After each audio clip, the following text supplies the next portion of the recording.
as people get desensitized to the same types of attacks, there's an incentive to try something new, using new tactics, new weapons, new targets. And in this case, we have this live streaming. Facebook and Twitter frantically trying to pull this down.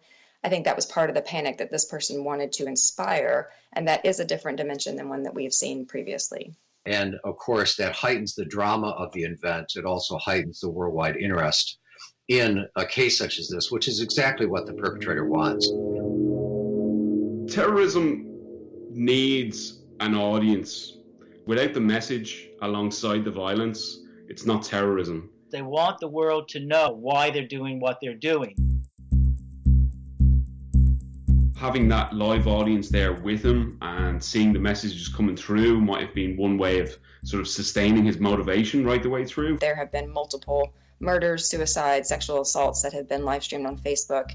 And the real concern, especially when you're looking at a mass shooting, a mass atrocity, is the social contagion aspect of it. This is a way, in a sense, to use social media to transmit an extremist virus throughout the global sphere. It is to cause more turmoil after their attacks, try to attract more people to doing similar type of things. But the other sense of the contagion is also just the secondary trauma that this is going to subject anybody who sees it to. And, a kid can witness things that a person who might have fought in a war would have never seen.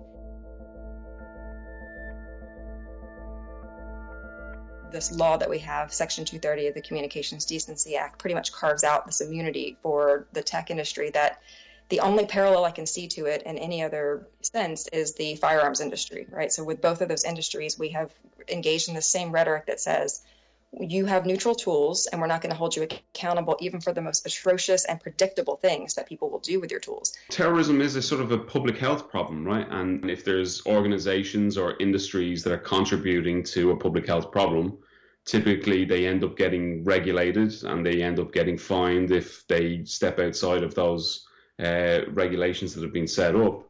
And I think that this particular space should be treated no differently than anything else that's causing public health problems. But it's going to take a political will to make a difference in terms of the mass murders. It's going to take a corporate conscience that says that the control of the social media propagation is as important as the bottom line.